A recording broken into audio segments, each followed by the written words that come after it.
Hello SpaceX fans, we are back with another video for you to quench your thirst for all things space. So buckle right in, because we are going on a flight to the stars. But before we move on, make sure to press the subscribe button and do not forget to hit the bell icon to never miss out on any of our latest space niche videos.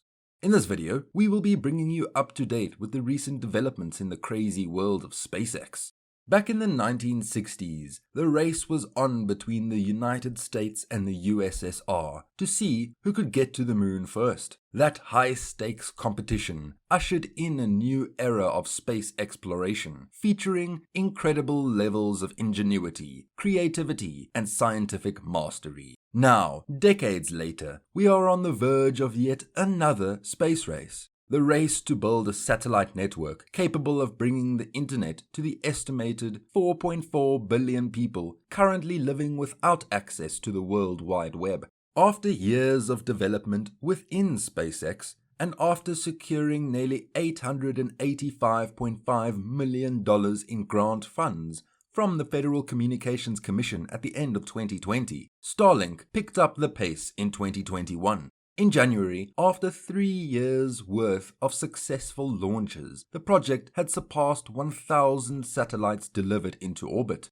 1 year and dozens of successful launches later, SpaceX passed the threshold of more than 2,000 Starlink satellites launched after a Falcon 9 placed another set of broadband internet spacecraft into orbit on January 18th. Starlink's business is accelerating. In February of 2021, Musk's company disclosed that Starlink was serving more than 10,000 customers. Now, after expanding pre-orders to even more potential customers, releasing a second-gen home internet satellite dish, and exploring the possibilities of providing in-flight Wi-Fi for passenger aircraft, Musk says that Starlink has shipped more than 100,000 satellite internet terminals to customers in 14 countries. Even though all is going well, SpaceX is dropping an FCC request asking for 2 satellite configurations for a second-generation Starlink network. Instead, the company is only requesting FCC clearance for the primary configuration of the second-gen Starlink constellation, citing progress on SpaceX's Starship vehicle, which promises to soon carry the satellites into orbit.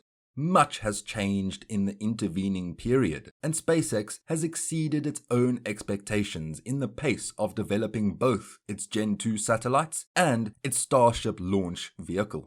SpaceX lawyers told the FCC in a letter last Friday. The same letter notes SpaceX still intends to begin launching the Gen 2 system as early as March 2022. Right after the Federal Aviation Administration finishes a review of the launch site for Starship craft. The company's original request for 2 configurations was met with heated opposition from Amazon and other satellite internet companies last year for allegedly breaking FCC rules. Already, SpaceX has clearance to operate a first-gen Starlink constellation of 4,408 satellites.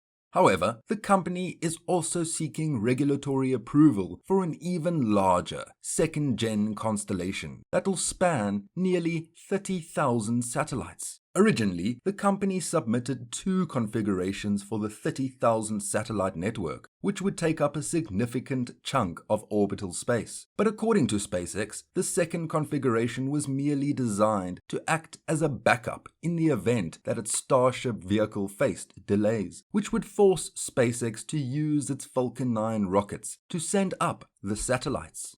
However, Amazon and others argued SpaceX's proposal would set a bad precedent if it received approval from the FCC. Then companies across the industry could file speculative applications in an attempt to lock in access for various satellite configurations, rivals have claimed. In last Friday's letter, SpaceX's employees said it never planned on operating satellites across both configurations. Rather, the goal was to account for uncertainty in development, given the long lead times often required for commission consideration of applications, the lawyers added. By announcing that it will pursue Configuration 1, SpaceX has now removed that burden from these lawyers and lobbyists. meaning no further extension should be necessary, SpaceX lawyers said. Accordingly, the Commission should look upon any extension requests with great skepticism and deny such requests in the absence of compelling circumstances that explain the failure to use the many months these applications have been pending to prepare a timely submission.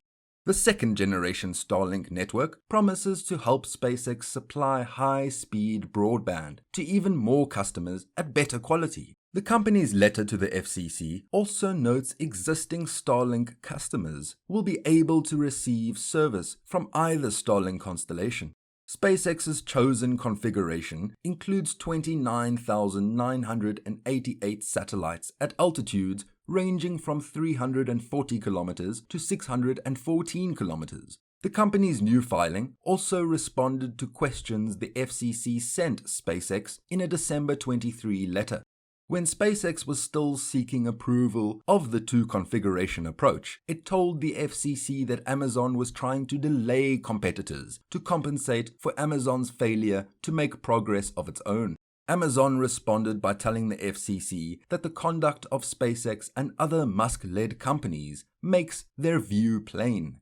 Rules are for other people, and those who insist upon or even simply request compliance are deserving of derision and ad hominem attacks. SpaceX responded to that by calling Amazon's protest an irrelevant diatribe. The FCC deemed SpaceX's application for 30,000 satellites to be acceptable for filing on December the 23rd. SpaceX's January 7th response to these questions raised a number of issues that call for analysis and a potential response, and Amazon and other parties will need adequate time to review and analyze SpaceX's responses to allow for a more complete discussion of the matters pending before the Commission.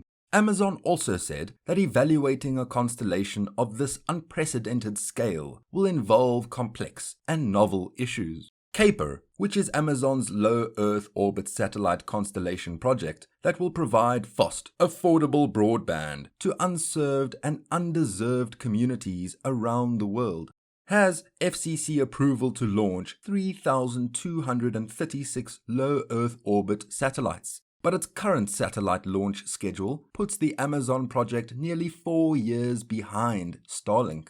SpaceX's January 7th filing said it has launched 1,900 first-generation satellites and said that the Gen 2 system will complement and augment the first-generation system, that their combined capacity will be available to meet the growing needs of American consumers. With this, we have come to the end of the video. Congrats on having such a great attention span. Let us know how excited you are about the new ventures of SpaceX down in the comments below. Thank you so much for watching. I hope you enjoyed the video. Make sure to like and subscribe for similar content. Until next time.